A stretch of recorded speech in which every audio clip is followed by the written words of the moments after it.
Olá, eu sou a professora Ramone e nós vamos trabalhar com teorias da comunicação do módulo 3. Nosso objetivo nessa disciplina é levá-los a pensar, planejar, transformar os espaços escolares em espaços comunicativos e educativos, críticos e participativos. Queremos que vocês sejam profissionais capazes de criar, saber usar e dispor para o uso da comunidade escolar os recursos e espaços da comunicação e da informação. Vocês devem pensar o tempo todo no sentido e no valor educativo das linguagens, suportes, tecnologias e espaços da comunicação, para que possam mesmo contribuir nas práticas escolares, junto com os professores, alunos, para a construção das mais interessantes situações educativas.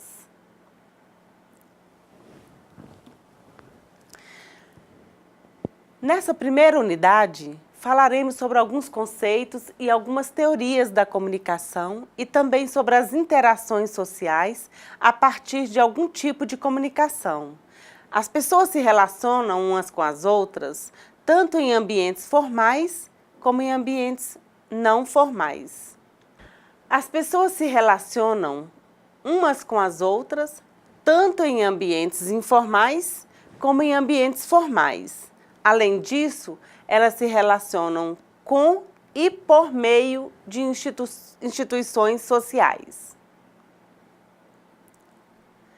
Já as instituições podem se relacionar com uma pessoa, com um grupo específico ou com multidões de pessoas ao mesmo tempo por meio das comunicações criadas para isso. A partir dessa relação e de outras possíveis, podemos supor pelo menos 3 tipos de comunicação como interação social: a comunicação interpessoal, a comunicação institucional e a comunicação de massa. Agora nós vamos entender cada uma separadamente.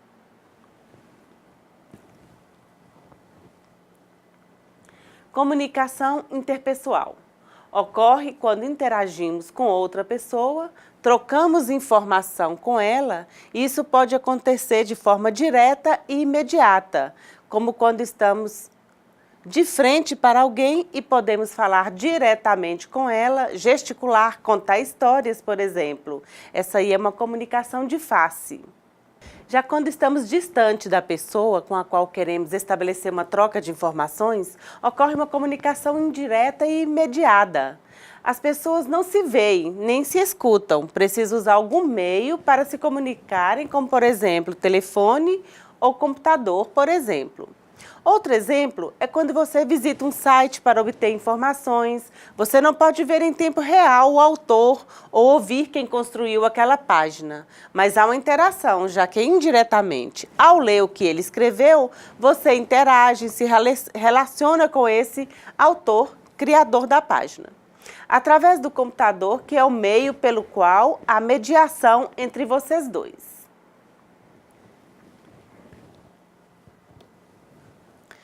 Já a comunicação institucional, ela ocorre quando trocamos informações com outra pessoa.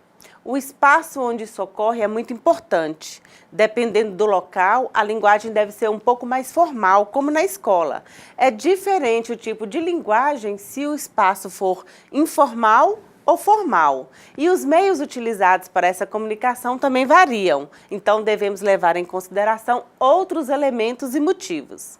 No mural da escola, por exemplo, as pessoas se comunicam mesmo não estando de frente uma para a outra. Uma pessoa colocará avisos para toda a comunidade escolar, mas em nome da escola. Não é de pessoa para pessoa, como anteriormente a gente havia dito na comunicação interpessoal. Assim, sua linguagem geralmente é formal. Há comunicação entre as pessoas, mas estão em exercício de papéis institucionais, tais como os professor, diretor, alunos, pais, funcionários.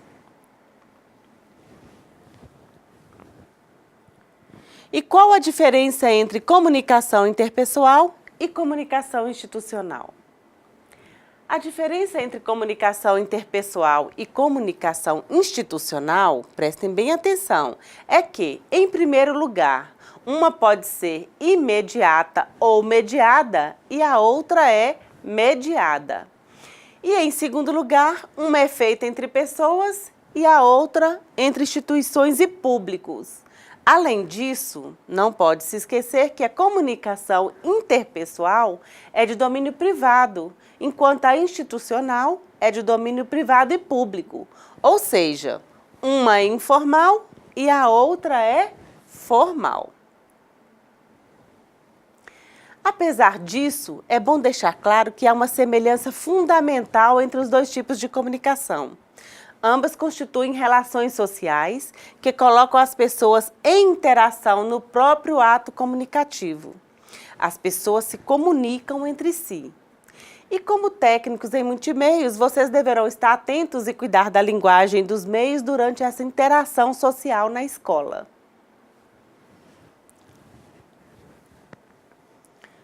A comunicação de massa. A comunicação de massa, mesmo que se dirija a públicos específicos, se dirige a todos ao mesmo tempo e, por isso, não se dirige a ninguém. Olha só que complicado. Então, ela deve ser realizada por meio de comunicação para alcançar multidões, como rádio, TV, jornal. Então, ela é sempre mediada ou mediatizada. A linguagem utilizada deve ter um vocábulo bem simples para ser compreendida por qualquer pessoa e ainda utilizar múltiplos tipos de linguagem, como visuais, sonoras e escritas. Essa comunicação acaba padronizando seu público e esse padrão modela as pessoas. Não leva em conta suas diferenças e individualidades. A comunicação de massa tem o valor de levar informação para as pessoas se situarem no mundo, mas o faz de maneira a padronizar o pensamento. A comunicação de massa é diferente da comunicação interpessoal e da comunicação institucional já vistas. Ela é sempre mediada, não se faz entre pessoas, nem entre instituições e seus públicos, mas entre meios de comunicação e massa anônima. Apesar de serem pessoas por trás das câmeras, microfones, mas são profissionais que sabem como produzir informações padronizadas para uma multidão. Na escola, por exemplo, são profissionais, mas que atuam para utilizar uma linguagem e meios adequados àquela comunidade escolar. Suas especificações são levadas em consideração. A comunicação de massa é uma comunicação social, mas a partir de meio de comunicação de grande alcance e audiência, e que transmite informações de interesse público ou de interesse privado, que precisa impactar o público usando linguagens e formatos padronizados para as pessoas. É a comunicação que pauta, muitas vezes, quais são os assuntos a serem debatidos na sociedade, os quais se transformam em assuntos na escola. Está presente na vida de todos e acaba por causar muitos efeitos na forma de pensar, nos nossos sentimentos, mas faz o que, de forma ambivalente, informa e padroniza ao mesmo tempo.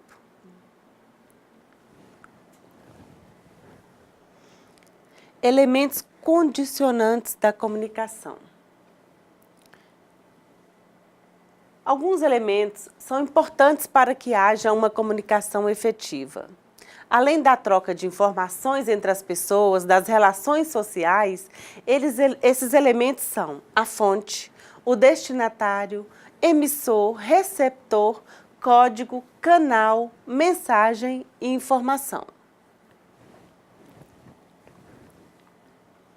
Como interagem esses elementos? Um exemplo para entendermos melhor esses elementos: você vai se comunicar com sua tia, por exemplo. Você é a fonte da mensagem. O aparelho telefônico é o codificador que vai transformar sua voz em sinais. Os sinais são transportados por cabos telefônicos, que é o canal, até o aparelho, que é o decodificador em que está a sua tia. que é o destinatário da mensagem. No aparelho dela, os sinais que vieram pelo cabo serão decodificados e a voz será reconstituída. Assim, sua tia pode escutá-lo e vice-versa. Outro exemplo é quando lemos um livro. O autor do livro é a fonte da informação lá contida. Esse autor codificou essas informações em um livro que é o canal. O leitor desse livro é o destinatário que irá decodificar o que está escrito para entender a mensagem. Sem comunicação, não existe sociedade. Com o que foi visto até agora, então, o que podemos dizer que entendemos por comunicação? Podemos entender a comunicação, então, como um tipo de relação social. Isso aí todo mundo já entendeu, não é mesmo? Essa é a natureza da comunicação. Mas não é qualquer relação, é uma relação comunicativa. Podemos afirmar que sem comunicação não existe sociedade. Vida social e comunicação são indissociáveis, não podem ser entendidas separadamente. Comunicação é uma relação que liga as pessoas numa troca, num tornar comum os sentimentos, pensamentos, conhecimentos, valores e opiniões que elas precisam para viver socialmente, para viverem umas com as outras e construírem cultura.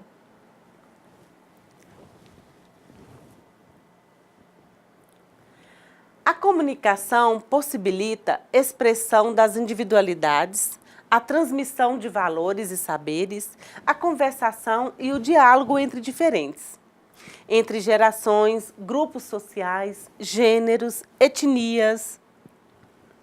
Também possibilita a divulgação de informações, produtos, ideias, além da difusão e propagação de opiniões, produtos e imagens.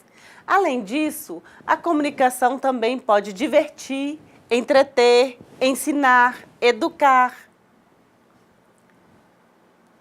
Assim, finalizamos a unidade 1 do caderno didático. Nessa aula, ainda abordaremos a unidade 2. Na primeira unidade, deve ter ficado entendido que a linguagem possibilita, em geral, o registro e a circulação de informações na sociedade. O objetivo dessa unidade 2, então, é refletir sobre o sentido da linguagem na comunicação, na interação social, na educação e na existência humana. Para entender melhor a importância da linguagem na comunicação, já que sem linguagem nós já vimos que não há comunicação, estudaremos um pouco de semiótica. Esse estudo se faz necessário para entendermos melhor a potencialidade do uso de linguagens diversas nas atividades educativas. Da mesma maneira, a leitura semiótica das mídias fora da escola pode ajudar a planejar atividades escolares pelas quais seja possível fazer uma percepção crítica das informações e mensagens que circulam dentro e fora da escola. A semiótica é uma teoria geral dos signos e dos processos de significação. Nós vamos trabalhar mais detalhadamente para que vocês entendam essa teoria, que ela parece difícil, mas é muito simples. A semiótica ocupa-se em saber o que é um signo, como é transmitido e circula, e em que condições pode ser interpretado por homens e mulheres. Signos são elementos de uma linguagem, mas antes de falar mais sobre signos, preciso apresentá-los a dois grandes cientistas ligados à semiótica, Peirce e Ferdinand Saussure. Saussure estabeleceu as bases para o estudo dos signos a partir da linguagem verbal. Peirce, por outro lado, desenvolveu estudos procurando mapear os mais diversos tipos de signo e de linguagens para compreender as suas relações com o pensamento e com o conhecimento. Como vocês estão se preparando para atuarem na escola como técnico em multimeios, penso que é muito interessante conhecerem melhor os elementos básicos da semiótica de Peirce, que estuda os diversos tipos de signos e cuja base pragmática tem tido repercussão forte nos estudos da comunicação. Na perspectiva semiótica, signo é tudo aquilo que significa. O signo só existe se representar um objeto e puder ser interpretado. Para que um signo signifique, é preciso um significante, que é a parte sensível, física, material, que pode ser sentida. É preciso um referente, o que é representado pelo signo. É preciso também um interpretante, que é o significado ou conceito para um intérprete. Qualquer coisa pode ser um signo, mas só o será se representar outra coisa. Objeto do signo, para alguém, intérprete. Mediante um conceito ou significado, interpretante do signo.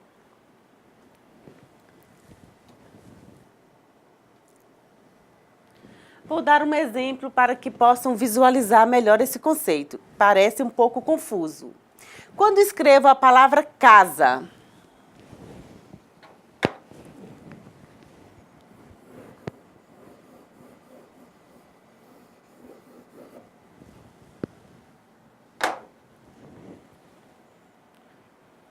as letras impressas são o significante, parte material que cada um de vocês possa ver do signo. É o significante que permite, por assim dizer, que o signo possa ser sentido, percebido. Ao ler a palavra casa, o que vem à sua mente? Vocês sabem o que eu estou querendo dizer ao escrever essa palavra? Bem, por um lado, vocês sabem o que quero dizer, porque sabem que eu uso o signo casa para me referir a um objeto que não é a própria palavra. Esse objeto, ao qual a palavra referente é o objeto do signo, uma casa qualquer. Por outro lado, vocês que são os intérpretes da palavra que escrevo, sabem a que me refiro com a palavra casa, porque tem condições de representá-la nas suas mentes. Tem um conceito, um significado relacionado ao signo. Assim, vocês e eu só sabemos que objeto é a casa em decorrência da palavra escrita significante, da representação mental, significado que a palavra casa nos leva a ter. Se compartilharmos o significado, nos comunicamos sem problema. Mas se a representação mental for diferente da minha, então teremos dificuldades para nos entendermos. Por exemplo, se a casa representa para você uma bola, como é que a gente poderia comunicar? Quanto maior o repertório de informações e de significados do intérprete, mais variadas são as possibilidades de interpretação e criação de significados. Não dá para ignorar que os interpretantes são limitados pelas condições e contextos do intérprete, que limitam as possibilidades de interpretação. Daí a importância de que, na escola, alunos e professores podem ter à sua disposição as mais variadas linguagens e os mais variados modos de acessarem as informações. Isso pode ampliar as possibilidades de interpretação. Espero que você tenha compreendido que, nos estudos semióticos, não há comunicação sem significação e não há significação sem interpretação. Isso é, sem a passagem que as pessoas fazem de signos para outros signos.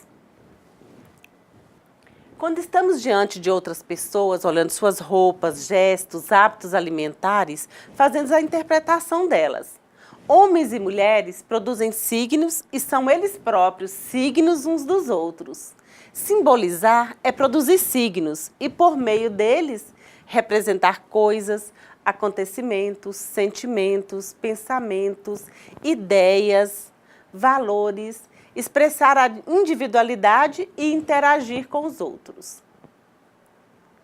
Dessa maneira, signos são coisas que colocamos no lugar de outras. Assim, por exemplo, o desenho de um pássaro, a palavra pássaro, o som pássaro, são signos porque eles estão no mesmo lugar de uma outra coisa. Podem estar no lugar de um pássaro real, como podem também estar no lugar de um sentimento ou de alguma ideia. O desenho de um pássaro ou de um pássaro real pode ser um signo para a ideia de pressa, de velocidade, pode ser um signo para o sentimento de liberdade, pode estar no lugar da ideia de paz, pode estar no lugar da ideia de sabedoria, mas a interação simbólica, a comunicação, só é possível quando os signos são usados em contextos que lhes possibilitem significar, ser interpretados. Por exemplo, o símbolo da coruja, no nosso contexto, ele diz da sabedoria.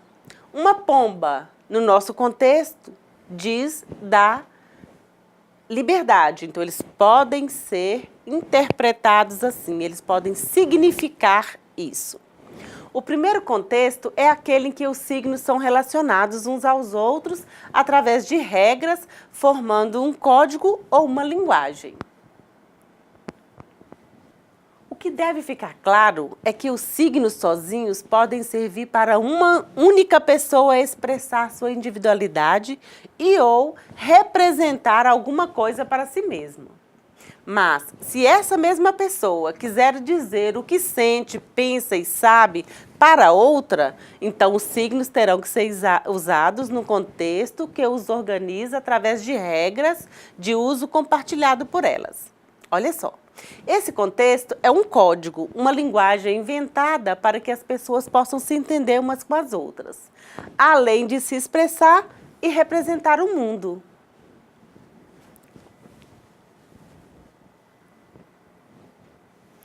Códigos analógicos e códigos digitais. As mídias se complexificaram porque passaram a envolver diversas máquinas e materiais, computadores, cabos, satélites, TV, rádio, antena e outros, que emitem, recebem e distribuem signos na forma de sinais. Mas para que isso fosse possível, a linguagem teve de ser simplificada. Há 3 tipos de signos criados por meio de operações dialógicos comunicativas. O primeiro signo a ser estudado é o ícone. Ícones são criados por operações de semelhança com a fotografia, escultura, pintura, pessoas e objetos. Índices. Os índices são operação de continuidade ou interpretação por associação de um objeto a outro, mesmo que eles não sejam semelhantes. Por exemplo, a fumaça como signo do fogo, a nuvem como signo de chuva. A fumaça e nuvem não significam fogo e chuva por semelhança, mas porque a presença de um indica o outro.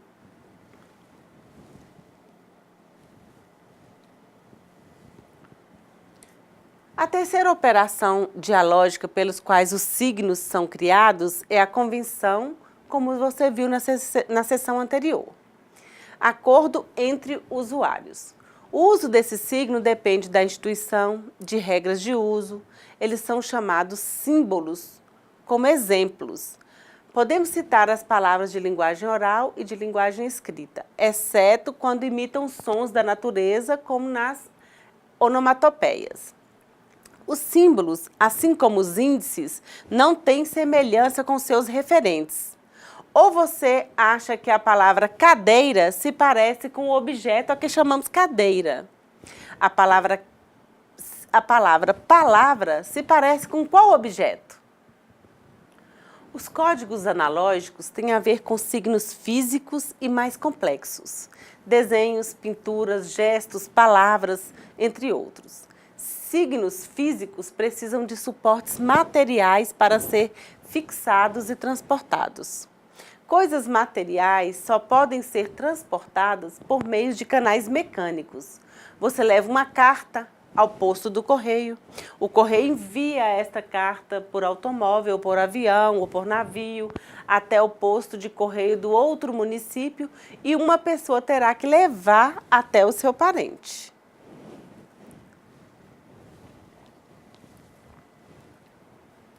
Na mídia eletrônica digital atual, rádio, TV, telefone, computador, etc., em geral, as informações são codificadas em códigos binários digitais. Por exemplo, no seu celular, sua voz é codificada em sinais por meio de um código binário. É transmitida em ondas eletromagnéticas pelo ar até uma antena que manda esses sinais para outra antena até chegar ao aparelho telefônico do seu interlocutor e ser decodificada em questão de segundos, via satélite. Então, a transmissão é mais rápida e precisa. Vamos conhecer um pouco sobre as mídias. Precisamos entender que diferentes mídias usam diferentes códigos e linguagens e com isso tem maior ou menor alcance, com maior ou menor rapidez do que outras. Não precisamos dominar a linguagem das máquinas, mas precisamos saber que as informações estão disponíveis em certas mídias com tanta qualidade sonora e visual, graças a essa recodificação do analógico em digital. Dependendo da mídia e dos canais pelos quais os signos, imagens, palavras, sons, desenhos, fotografias circulam, isso é, são codificados e recodificados, mais do que conduzidos, eles são modificados e modificam o processo de comunicação. Os canais e as mídias não são meros transportadores ou veículos de informações, pois modificam as informações. As mídias digitais significam ao máximo os signos para poder produzir o máximo de exatidão e de padrão estético. Assim, por exemplo, as águas poluídas de um rio podem aparecer límpidas e azuis na tela da TV ou do computador. Ou some aquela cicatriz da perna da atriz. Para finalizar, gostaria de reforçar que a realidade construída pelas mídias é por meio de signos e linguagens que precisam ser interpretadas para que não seja simplesmente acatada como verdadeira e única. A interpretação depende das condições contextuais do intérprete, isso é, se tem maior ou menor repertório de signos interpretantes para construir significados possíveis e, assim, fazer uma interpretação crítica. As informações não ficam no movimento linear, nem circulam, mas se dispersam em múltiplas informações conforme vão sendo decodificadas e recodificadas e interpretadas. Você pode concluir disto que se as mídias modificam as informações ao reconfigurarem os signos, olha só, então não são neutras na transmissão de mensagens e no processo comunicativo. As mídias não sejam neutras quer dizer que escolhem determinados signos para provocar determinados efeitos de sentidos nos seus destinatários. Isso é, condicionam a interpretação. Por isso, devemos estar sempre atentos, principalmente no ambiente escolar. Na próxima aula, falaremos mais sobre as mídias e comunicação. Até lá!